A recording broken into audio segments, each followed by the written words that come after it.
नमस्कार, आप देख रहे हैं बाजार आज और कल। मैं हूं स्वाति रायना। इस शो में बताएंगे हम आपको बाजार में आज का पूरा एक्शन, साथ ही कल के लिए स्ट्रैटेजी और शेयरों में कमाई के शानदार मौके।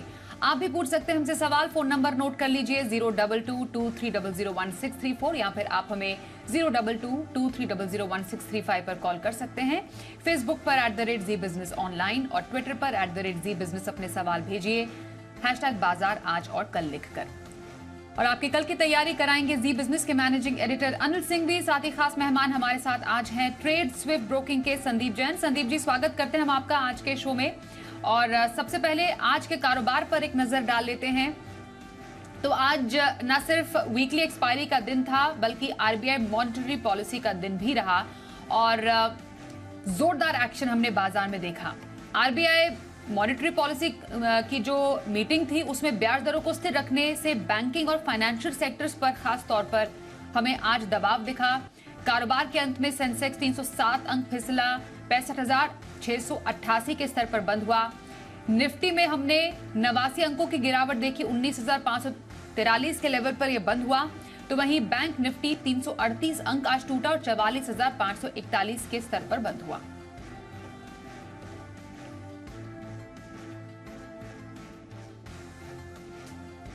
अब जी बिजनेस के मैनेजिंग एडिटर अनिल सिंघवी से जानते हैं कि बाजार में ये दबाव कहां से बन रहा है। भारतीय बाजारों में आज रहा मिला जुला कारोबार। वैसे दुनिया भर के बाजारों से थोड़ी कमजोरी के संकेत है। अमेरिका में कल रात 200 अंकों के आसपास का नुकसान डाउ में देखने को मिला, लेकिन काफी कुछ मजबूती अमेरिकी फ्यूचर्स में नजर आ रही थी। सुबह से डाउ फ्यूचर्स 100-125 पॉइंट ऊपर ट्रेड करते दिख रहे थे। हालांकि गिफ्ट निफ्टी लगभग 80-90 पॉइंट नीचे दिख रहा था, लेकिन खुले काफी कम कमजोरी के साथ, मुश्किल से 25-30 पॉइंट। और उसके बाद बाजार सीमित दायरे में कारोबार करता दिखा। पॉलिसी आई 10 बजे, आज बड़ा दिन था। गवर्नर साहब ने पॉलिसी शुरू की। शुरुआत में सब कुछ ठीक था, जीडीपी के नंबर्स भी उन्होंने वैसे ही रखे हैं, महंगाई के नंबर्स थोड़े से बढ़ाए हैं, बाजार को कोई तकलीफ नहीं। लेकिन अचानक से उन्होंने लिक्विडिटी कम करने के लिए कुछ उपायों की घोषणा की और वहीं से जोर से बिकवाली आती दिखी, और स्पेशली बैंक निफ्टी में। तो 45,000 के आसपास पहुंचने की कोशिश करता हुआ बैंक निफ्टी धड़ाम से 44,500 के आसपास आ गया। और उसके बाद पूरे दिन भर रिकवरी की छोटी मोटी कोशिशें जरूर हुई, लेकिन ज़्यादा कुछ हो ना पाया। बंद होते होते बहुत बुरे बंद नहीं हुए, उन लेवल्स के आसपास और थोड़ा सा ऊपर बंद हुए जहां पर खतरा है। निफ्टी तो खैर 19,550 के आसपास बंद हुआ हल्के नुकसान के साथ। बैंक निफ्टी 44,500 के क्लोजिंग बेसिस के लेवल को बड़ी मुश्किल से बचा पाया। सो आज दबाव इस वजह से दिखा, जहां पॉलिसी की वजह से थोड़ा सा मामला ठंडा होता दिखा। दूसरा, वायदा कारोबार की वीकली एक्सपायरी भी थी और तेजी करने वाले ट्रेडर्स थोड़े से कॉल ऑप्शंस में फंसे हुए भी थे। तो इस वजह से भी बाजार में कोई ढंग ढंग की अच्छी रिकवरी आ नहीं पाई। इन दोनों फैक्टर्स के चलते प्रेशर बाजार में रहा, और दिन के निचले स्तरों के आसपास तो नहीं, लेकिन वहां उससे ज़्यादा ऊपर भी नहीं। तो थोड़े नुकसान के साथ ही भारतीय बाजार आज बंद होते दिखे। इस नुकसान में एक दिक्कत और भी थी। वैसे देखा जाए तो डाउ फ्यूचर्स 200 पॉइंट ऊपर थे, उस लिहाज से थोड़ी रिकवरी बननी चाहिए, लेकिन एक्सपायरी का प्रेशर, एफआईएस की बिकवाली का दबाव और आरबीआई की पॉलिसी के बाद खराब होता हुआ मूड, ये तीनों कारण आज भारतीय बाजारों पर भारी पड़े। आइए अब रुक कर लेते हैं हमारे आज के एक्सपर्ट ट्रेड स्विफ्ट ब्रोकिंग के संदीप जैन का। संदीप जी, कैसे समझे आज के बाजार को, क्योंकि दो मेजर इवेंट्स हमें आज बाजार में देखने को मिले। एक एक्सपायरी का दिन तो चलिए था ही, और उसके बाद जो कमेंट्री गवर्नर जी की तरफ से। अब क्या स्ट्रैटेजी आगे बाजार सेट कर पाएगा इसके बाद?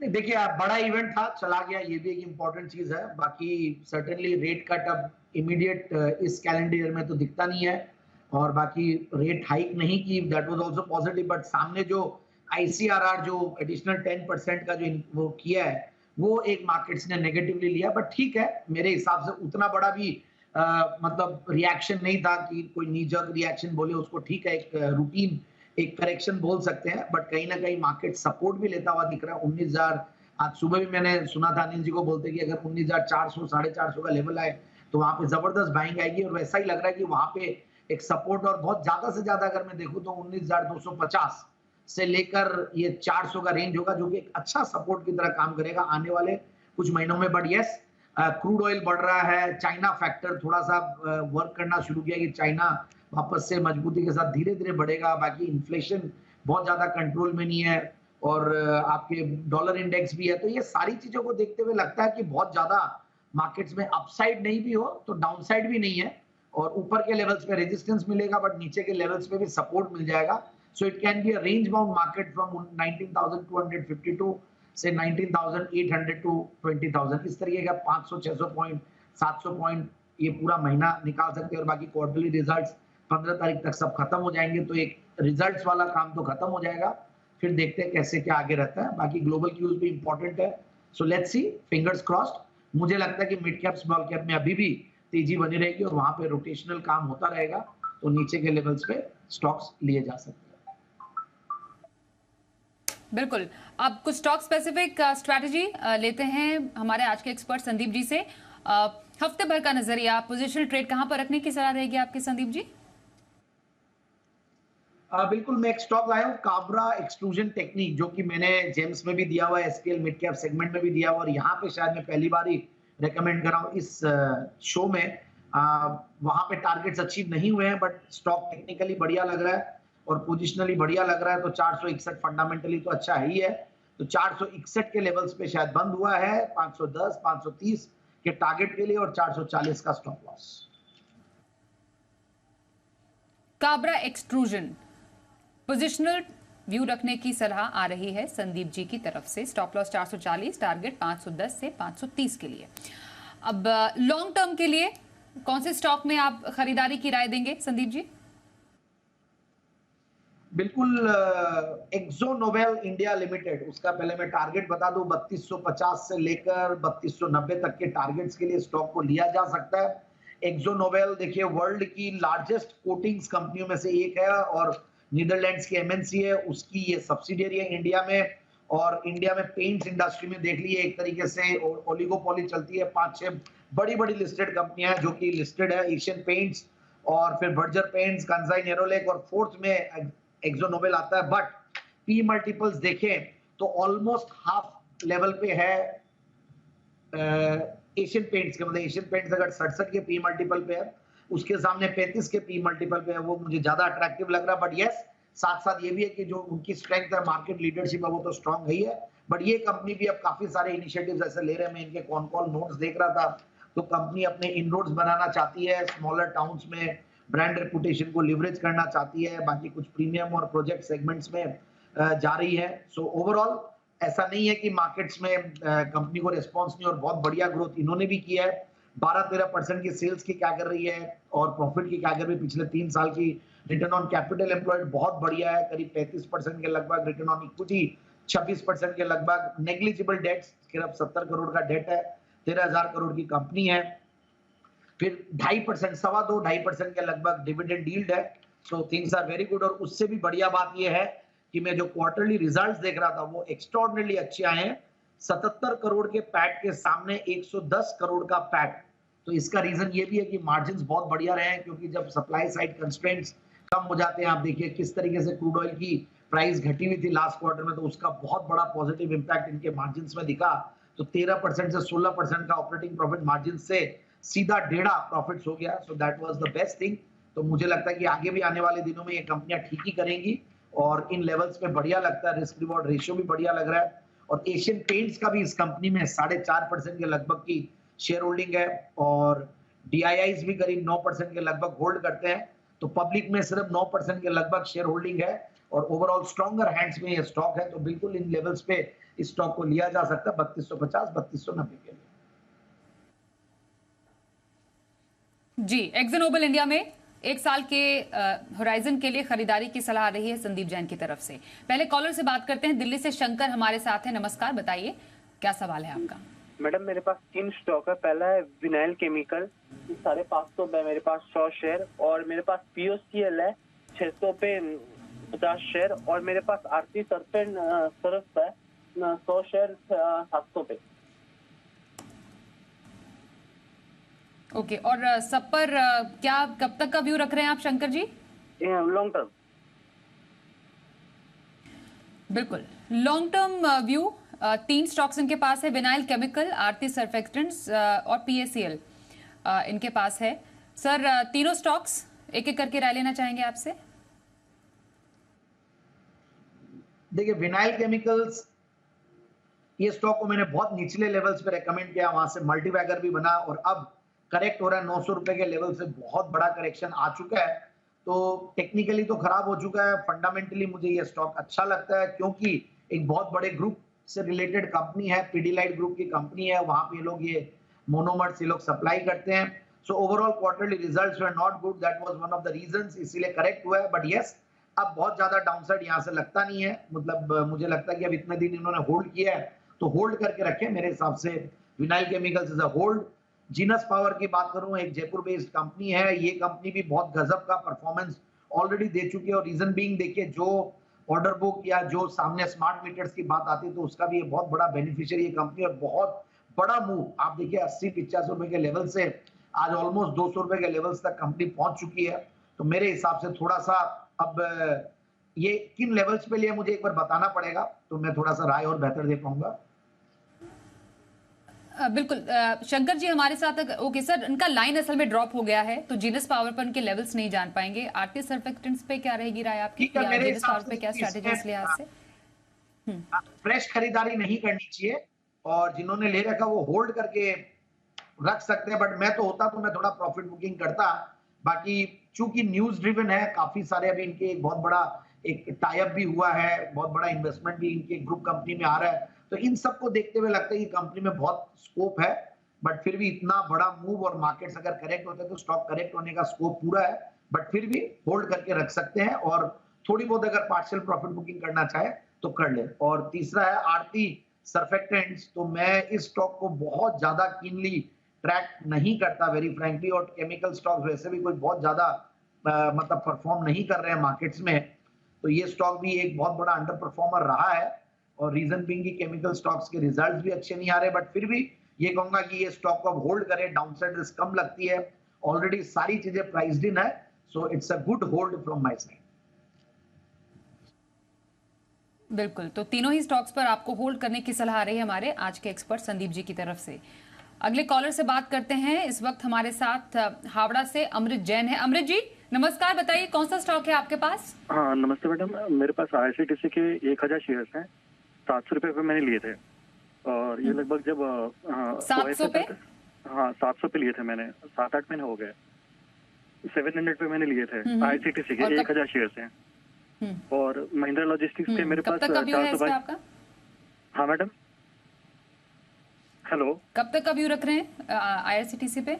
मैडम 5-6 महीना मैं और होल्ड कर सकता हूँ लगभग। और ठीक, महिंद्रा लॉजिस्टिक के मेरे पास 422 के 1000 शेयर है, तो मैडम प्लीज दोनों का बताइए कि मैं क्या करूँ, मतलब 6 महीने से साल भर तक मैं होल्ड कर सकता हूँ। 6 महीने से साल भर का नजरिया। महिंद्रा लॉजिस्टिक्स 422 की खरीद, आईआरसीटीसी पे 700 की खरीद।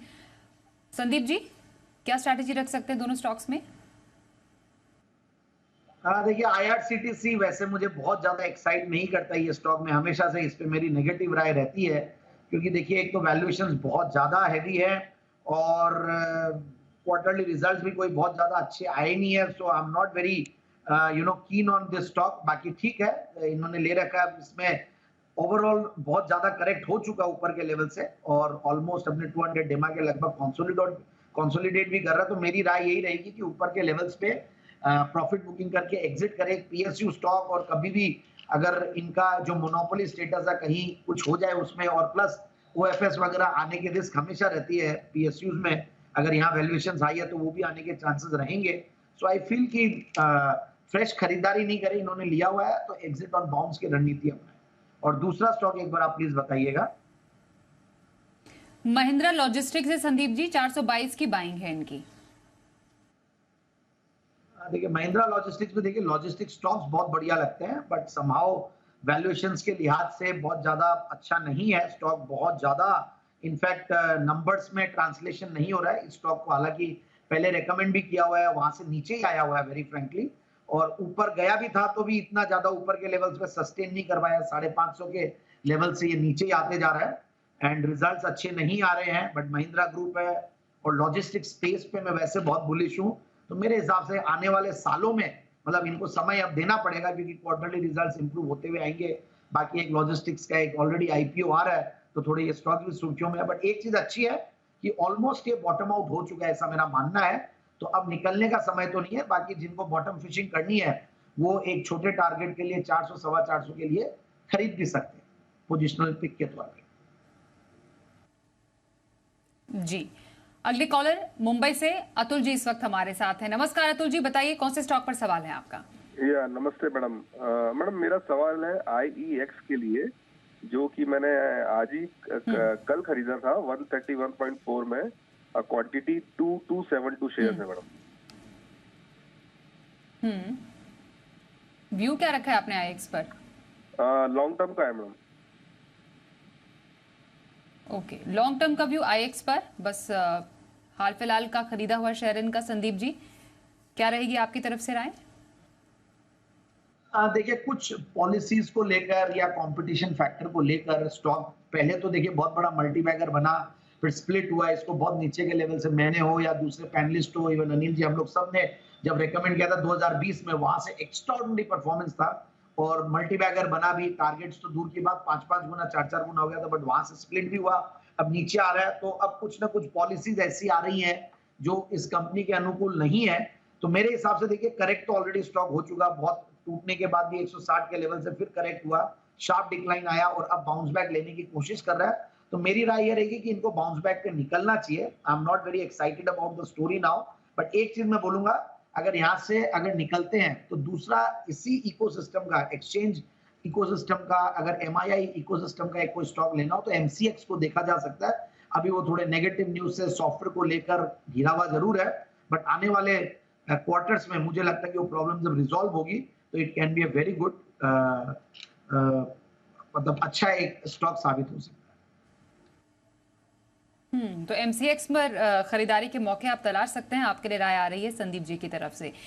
कल के बाजार पर क्या रखे खास स्ट्रैटेजी और बाजार के लिए अहम संकेत, समझते हैं अनिल जी से।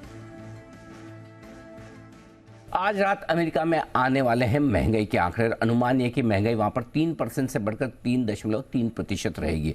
अब आंकड़े कैसे आते हैं और वहां के बाजार किस तरह से इस पर रिएक्शन देते हैं, ये होगा आज अमेरिकी बाजारों के लिए बेहद अहम। वहां से हम संकेत लेके खुलने की कोशिश करेंगे। और दूसरा संकेत हमारे लिए जो अहम होगा वो होगा FIs की आज के सेशन की खरीदारी या बिकवाली के आंकड़ों का। 9 सेशन के बाद कल हमने FIs की कैश मार्केट में छोटी सही लेकिन एक खरीदारी की फिगर देखी है। अब आज वापस से FIs जोर से बेचना शुरू कर देते हैं या आज ट्रेडर्स ने बेचा है वीकली एक्सपायरी के दिन, ये देखना इंटरेस्टिंग होगा। इन दो फैक्टर्स के चलते बाजारों में एक्शन आपको दिखेगा। सपोर्ट कहाँ है? 19,435 19,535 आपके लिए तुरंत सपोर्ट का काम करेगा और नीचे की तरफ, ऊपर की तरफ 19,625 19,700 वो रेंज है जहां पर सप्लाई आती हुई दिखेगी। बैंक निफ्टी का जहां तक सवाल है, 44,275 44,400 ये अगला सपोर्ट है और इसके नीचे आने पर 44,000 के आसपास तक का रास्ता खुलता है और ऊपरी स्तरों पर 44,725 से 44,875 की रेंज ऐसी है जहां पर आपको प्रॉफिट बुकिंग और बिकवाली कल आती दिखेगी। कल हफ्ते का आखिरी ट्रेडिंग सेशन है। हाल ही के जितने ट्रिगर्स हैं, हमारी पॉलिसी का, वीकली एक्सपायरी का, आजाद अमेरिका के आंकड़ों का, ये सब कल सुबह खत्म हो जाएंगे। तो कल काफ़ी हद तक बाजार का डायरेक्शन मिलने की कोशिश होगी, वीकली क्लोजिंग भी होगी। तो कल का सेशन आगे के डायरेक्शन के लिहाज से, अगले हफ्ते के डायरेक्शन के लिहाज से बेहद अहम होगा। अब देखते हैं कल का ऑप्शन।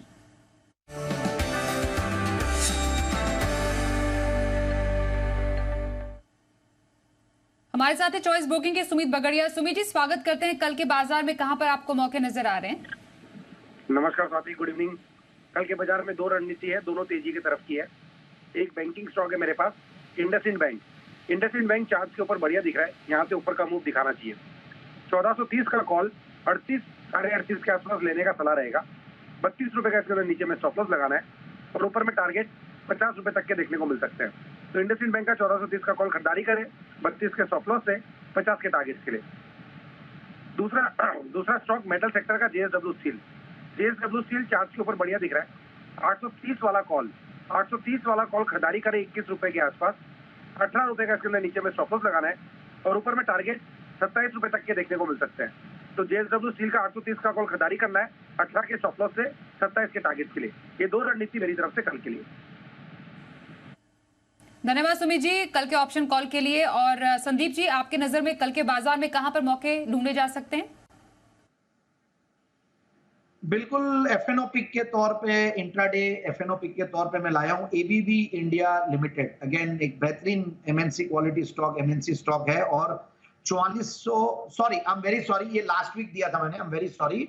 इस बार मैं लाया हूं महिंद्रा एंड महिंद्रा, एबीबी नहीं है, I am very sorry, Mahindra and Mahindra लाया हूं और ये मैं लास्ट वीक दिया था एबीबी इंडिया, इसलिए मैं जनरली वो रिमार्क्स लिख के लाता हूं, तो मैंने वो गलती से पढ़ दिया।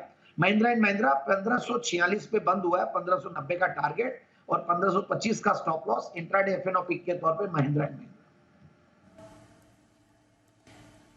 जी, तो महिंद्रा एंड महिंद्रा में इंट्राडे खरीदारी की सलाह आ रही है संदीप जी की तरफ से। धन्यवाद करेंगे संदीप जी हमारे साथ इस कार्यक्रम में शामिल होने के लिए। बाजार आज और कल में बस इतना।